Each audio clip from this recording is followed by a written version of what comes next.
Baik, selamat siang untuk Bapak Tiawan dan teman-teman semua. Di sini kami dari kelompok 4 akan mempresentasikan mengenai informasi sistem control and audit general principles. Next. Baik, di sini kami beranggotakan 5 orang yang dimana yang pertama ada saya sendiri, Devi, yang kedua ada Sinta, yang ketiga ada Widyari, yang keempat ada Gung Rita, dan yang terakhir ada Dia. Next. Oke, untuk materi pembahasannya, yang pertama ada definisi kendali, yang kedua lapisan kendali, ketiga subsystem, yang keempat audit risks, yang terakhir ada 2 pendekatan pengendalian. Next.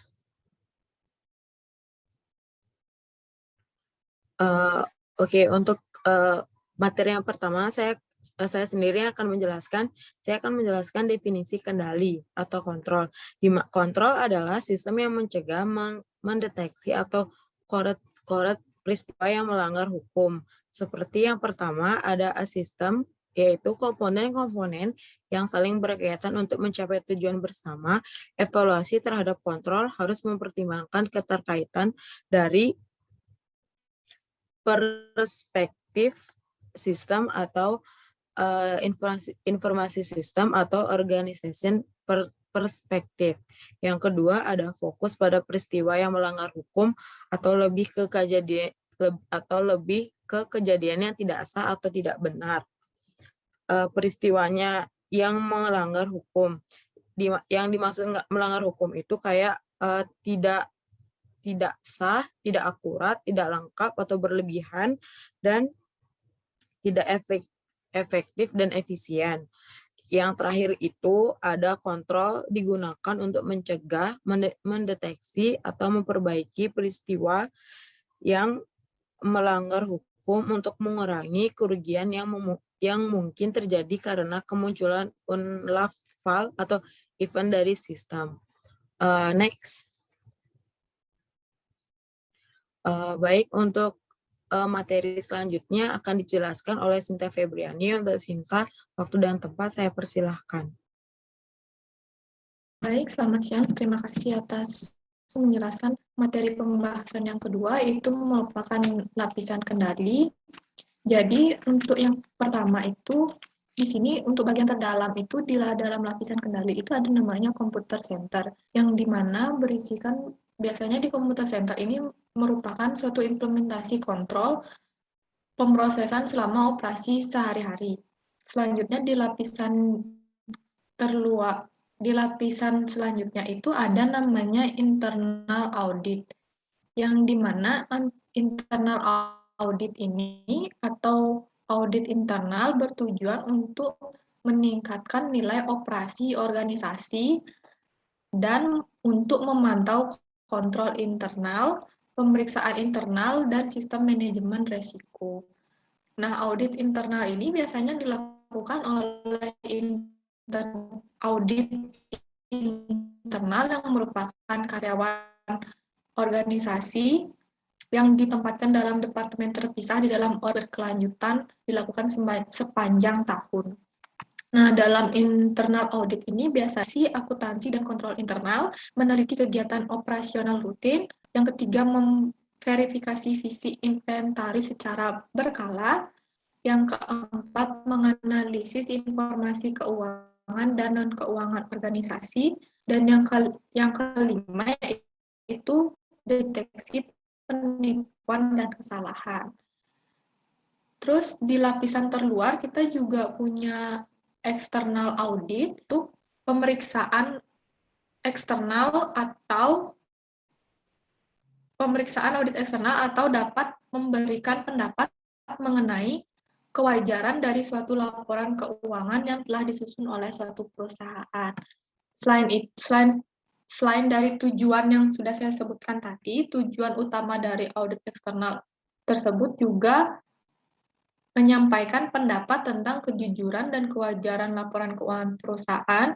Yang kedua, catatan akuntansi lengkap dalam segala hal dan disiapkan sesuai kebijakan yang digariskan oleh GAAP atau prinsip akuntansi yang diterima secara umum. Dan yang ketiga itu semua fakta material diungkapkan dalam akun tahunan. Next.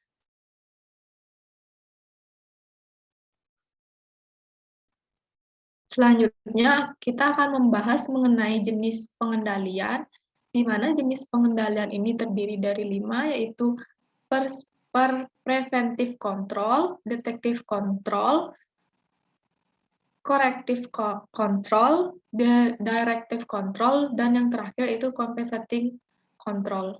Jadi yang pertama itu mengenai preventive control atau pengendalian pencegahan, yang dimana pengendalian pencegahan ini dimaksudkan untuk mencegah terjadinya suatu kesalahan. Pengendalian ini dirancang untuk mencegah hasil yang tidak diinginkan sebelum kejadian itu terjadi.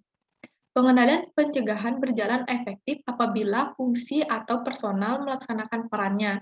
Contoh, misalnya pengendalian pencegahan meliputi kejujuran personel yang kompeten, pemisahan fungsi, review pengawas, dan pengendalian ganda. Dan yang kedua yaitu ada pengendalian kontrol atau detektif kontrol, yang mana sesuai dengan namanya, pengendalian deteksi ini dimaksudkan untuk mendeteksi suatu kesalahan yang telah terjadi. Nah, contoh yaitu ada pencocokan saldo pada akun bank dan saldo kas buku organisasi. Pengendalian deteksi biasanya lebih mahal daripada pengendalian pencegahan, namun tetap dibutuhkan dengan alasan pengendalian deteksi dapat mengukur efektivitas pengendalian pencegahan. Dan yang kedua, ada beberapa kesalahan yang tidak dapat secara efektif dikendalikan melalui sistem pengendalian pencegahan, sehingga harus ditangani dengan pengendalian detektif. Pengendalian detektif meliputi review dan pembandingan seperti catatan kinerja dengan pengecekan independen atas kinerja, rekonsiliasi bank, konfirmasi saldo bank, kas opname, penghitungan fisik persediaan, konfirmasi piutang, dan sebagainya. Dan yang ketiga itu ada corrective control atau pengendalian pengarahan, di mana pengendalian pengarahan ini adalah pengendalian yang dilakukan pada saat kegiatan sedang berlangsung. Hal ini bertujuan agar kegiatan yang dilaksanakan sesuai dengan apa yang telah ditentukan. Contoh atas pengendalian ini adalah kegiatan supervisi yang dilakukan langsung oleh atasan kepada bawahan atau pengawasan oleh mandor terhadap aktivitas pekerjanya. Dan yang terakhir itu ada namanya pengendalian kompensatif atau compensating control, pengendalian yang dimaksudkan untuk memperkuat pengendalian karena terabaikan oleh suatu aktivitas pengendalian. Contohnya itu pengawasan langsung pemilik usaha terhadap kegiatan pegawainya pada usaha kecil karena ketidakadanya pemisahan fungsi. Next.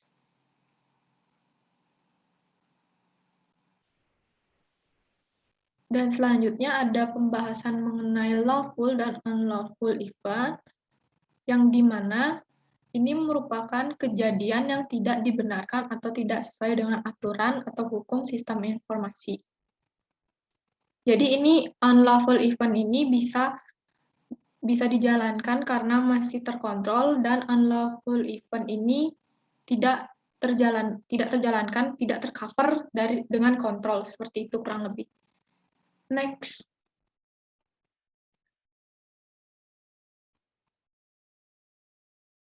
Adapun kaitannya dengan kompleksitas itu, yaitu ada 2, yaitu mengenai subsystem factoring dan assessing subsystem reliability. Jadi, subsystem factoring itu merupakan membagi-bagi subsistem adalah untuk memahami sistem dengan lebih mudah sehingga mudah pula mengevaluasinya. Biasanya subsistem factoring ini contohnya seperti penentuan rencana kinerja SI, faktor sistem dievaluasi ke dalam subsistem. Dan yang kedua itu mengenai assessing subsystem reliability, yang dimana penilaian dilakukan dari level terendah dan bergerak naik sampai level tertinggi. Identifikasi fungsi-fungsi utama, kejadian-kejadian, dan transaksi-transaksi dalam subsistem untuk menentukan kontrol yang diperlukan. Mungkin sekian yang dapat saya sampaikan mengenai pemaparan materi lapisan kendali atau kontrol. Untuk kesempatan saya kembalikan ke moderator. Terima kasih. Baik, terima kasih untuk penjelasan materinya. Untuk bisa di next. Untuk materi selanjutnya akan dijelaskan oleh Putu Widiari. Untuk butuh waktu dan tempat saya persilahkan. Terima kasih atas kesempatannya. Jadi di sini saya akan melanjutkan untuk materi yaitu mengenai subsistem. Nah, apa sih itu subsistem? Nah, subsistem sendiri adalah komponen dari sistem yang dapat melakukan beberapa fungsi dasar yang diperlukan oleh sistem. Jadi langkah pertama dalam memahami sebuah sistem yang besar adalah dengan memecahnya menjadi beberapa subsistem. Proses dekomposisi sistem menjadi subsistem disebut dengan factoring. Factoring merupakan sebuah proses pengulangan yang akan berhenti jika subsistem yang dihasilkan sudah cukup kecil dan auditor dapat dengan mudah mengevaluasinya. Seperti gambar yang ada di layar itu dijelaskan pada level level 0 itu ada sistem yang merupakan komponen besar yang menghubungkan yang berisi informasi yang besar, bisa dikatakan seperti itu. Lalu akan naik level menjadi level pertama. Sistem itu akan dipecah menjadi subsistem yang lebih kecil. Lalu naik ke level kedua lagi, subsistem tersebut akan dipecah lagi menjadi subsistem yang lebih kecil untuk memudahkan autor untuk mengevaluasinya. Oke, bisa di next. Nah, adapun contoh kontrol subsistem. Ada dua, yaitu manajemen subsistem dan application subsistem. Untuk manajemen subsistem itu terdiri dari top management. Untuk top management sendiri bertanggung jawab atas keputusan kebijakan jangka panjang, sehingga sistem informasi akan digunakan dalam organisasi atau dapat digunakan dalam organisasi. Lalu ada informasi sistem manajemen, itu merupakan pertanggungjawaban atas perencanaan dan pengendalian semua aktivitas sistem informasi. Lalu ada sistem development management, itu bertanggung jawab atas desain, implementasi, pemeliharaan sistem aplikasi. Lalu ada programming management, bertanggung jawab atas pemrograman sistem baru, pemeliharaan sistem lama, penyediaan software pendukung sistem umum. Lalu ada data administration, bertanggung jawab atas penyebutan perencanaan dan pengendalian masalah yang berhubungan dengan penanggungan data organisasi. Lalu ada quality management, yaitu bertanggung jawab atas kepastian pengembangan sistem informasi, implementasi, pelaksanaan, dan pemeliharaan sesuai dengan standar kualitas. Lalu ada security administration, bertanggung jawab atas pengendalian akses dan keamanan fisik atas fungsi sistem informasi. Lalu yang terakhir itu ada operation management, bertanggung jawab atas perencanaan dan pengendalian operasional sistem informasi harian. Nah, untuk application system subsystem sendiri itu terdiri dari boundary, terdiri atas komponen-komponen yang membentuk hubungan antara pengguna dengan sistem. Lalu ada input, terdiri atas komponen-komponen yang mengambil, menyiapkan, dan memasukkan perintah dan data ke sistem. Lalu ada communication, terdiri atas komponen-komponen yang mengirimkan data di antara subsistem dan sistem. Lalu ada processing, terdiri atas komponen-komponen yang melakukan pengambilan keputusan, perhitungan, pengklasifikasi, pemesanan, peringkasan data dengan sistem. Lalu ada database, terdiri atas komponen-komponen yang menegaskan, menambahkan, mengakses, mengubah, dan menghapus data dalam sistem. Lalu yang terakhir itu ada output, terdiri atas komponen-komponen yang menerima kembali dan memberi data kepada pengguna sistem. Oke, selanjutnya bisa di next. Nah, untuk major step in information system audit atau bisa dikatakan langkah-langkah dari sistem informasi audit itu bisa dilihat di layar. Itu yang pertama, pastinya kita memulai dengan start, lalu ada preliminary audit work atau bisa dikatakan memikirkan pekerjaan awal dari audit tersebut. Lalu dilanjutkan dengan mendapatkan pemahaman tentang struktur kontrol, lalu dilanjutkan lagi dengan akses control risk atau menilai risiko kendali, lalu rely on control atau apakah kita mengandalkan kontrol tersebut.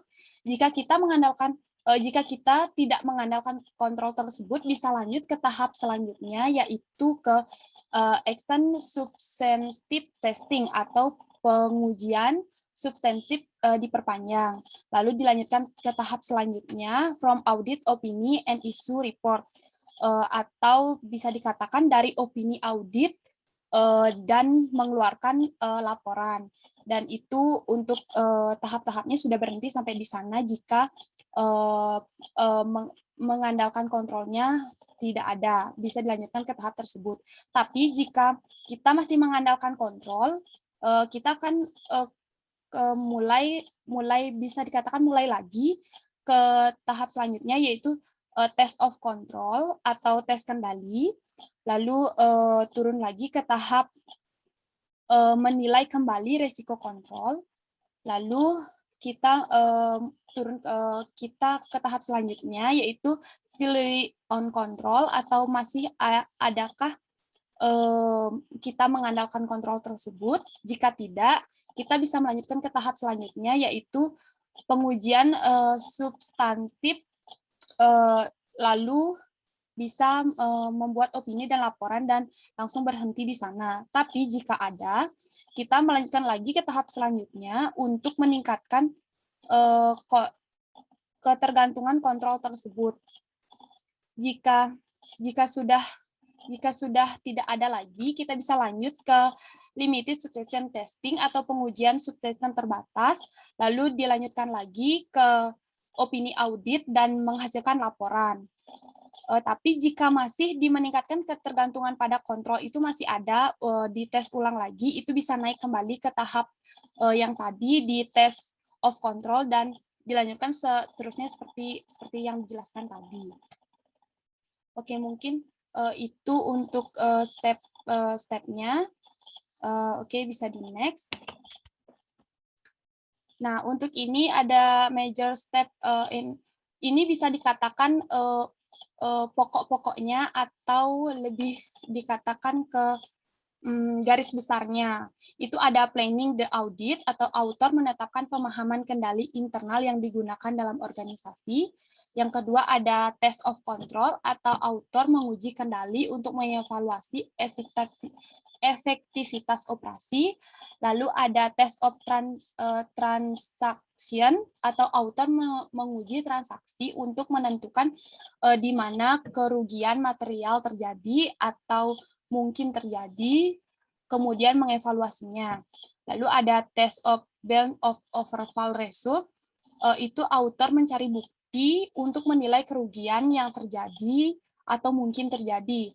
Lalu ada completion of the audit, itu author memberi pendapat tentang perbaikan yang mungkin dilakukan berdasarkan bukti yang diperoleh. Mungkin itu yang dapat saya sampaikan. Untuk kesempatan saya kembalikan ke moderator. Baik, terima kasih Putu untuk penjelasan materinya. Mungkin bisa di next.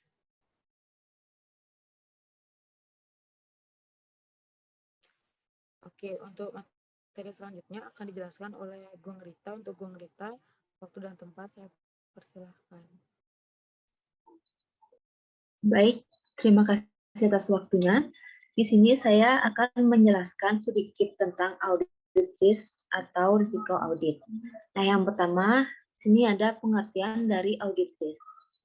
Audit risk merupakan risiko salah saji bersifat material atau penggelapan yang mungkin saja lolos dari proses audit yang diakibatkan oleh auditor yang tidak cermat saat melakukan tugasnya.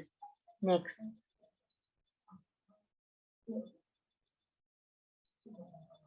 Nah, yang kedua di sini ada jenis-jenis audit risk.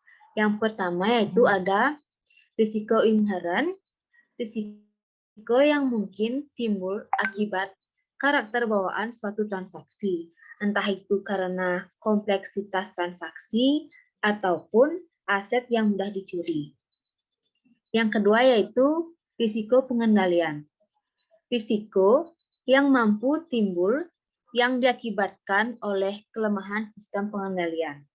Nah, yang ketiga yaitu risiko deteksi. Risiko yang mampu timbul akibat kegagalan auditor dalam mendeteksi kerugian. Next.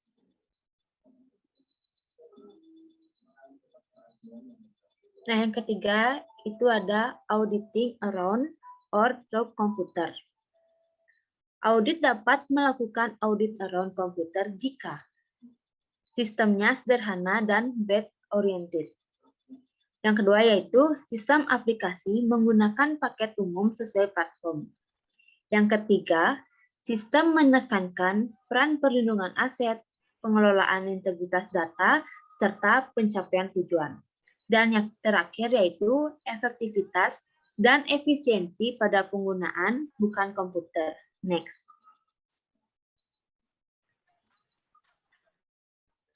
Auditor dapat melakukan audit through komputer jika yang pertama, inherent risk yang berkaitan dengan aplikasi tinggi. Yang kedua, input-output aplikasi besar dan sulit diukur validitasnya.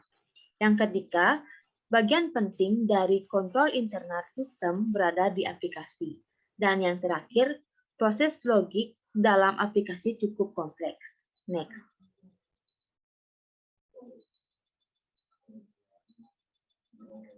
Selanjutnya yaitu ada tujuan pengendalian internal. Yang pertama, keamanan harta milik suatu organisasi. Yang kedua, membantu menjaga kebijaksanaan manajemen. Yang ketiga, mendorong efisiensi intern dalam perusahaan. Yang keempat, kepatuhan terhadap hukum. Dan yang terakhir, mengatasi dan memperbaiki adanya penyimpangan. Next. Nah, yang terakhir yaitu tugas auditor. Yang pertama, melakukan perencanaan. Yang kedua, melakukan pengendalian dan pencatatan. Dan yang terakhir, mendapatkan bukti audit. Nah, itu dia yang bisa saya sampaikan. Waktu dan tempat saya kembalikan ke moderator. Terima kasih. Oke, baik. Terima kasih untuk penjelasannya, Bung Gita. Mungkin bisa di next. Untuk materi selanjutnya akan dijelaskan oleh dia. Untuk dia, waktu dan tempat saya persilahkan. Baik, terima kasih Depi. Jadi di sini saya akan menjelaskan mengenai dua pendekatan pengendalian. Nah, jadi pendekatan yang pertama itu ada pendekatan statis, di mana konsep pendekatan ini didasarkan pada pembagian wewenang perusahaan yang bersifat sentralisasi. Nah, di sini intelektualitas perusahaan itu terletak pada lapisan tertinggi di sebuah perusahaan, di mana semakin tinggi lapisan seseorang di dalam perusahaan, semakin banyak tujuan perusahaan yang sudah dicapai. Dan sebaliknya, apabila semakin rendah lapisan seseorang di dalam perusahaan, maka semakin sedikit pula tujuan perusahaan yang sudah dicapai. Dalam artian lain, lapisan ini hanya melakukan perintah yang diberikan oleh atasannya. Bisa di next.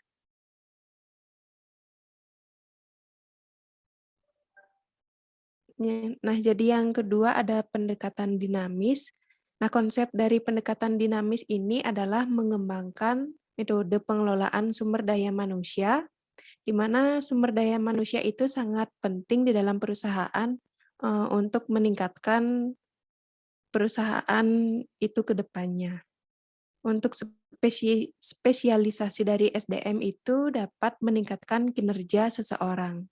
Kemudian kepuasan kerja dapat meningkatkan produktivitasnya dalam bekerja, serta dengan adanya persaingan yang semakin ketat, perusahaan itu perlu keputusan yang cepat dan tepat. Nah, berbeda dengan pendekatan statis, intelektualitas pendekatan dinamis ini terletak pada lapisan yang dekat dengan konsumen.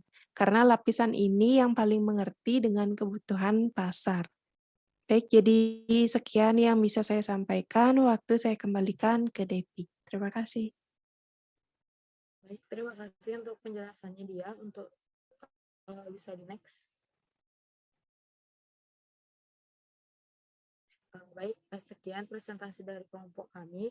Jika teman-teman ada pertanyaan atau Pak Tiawan ingin memberi saran, bisa komen di kolom komentar. Terima kasih.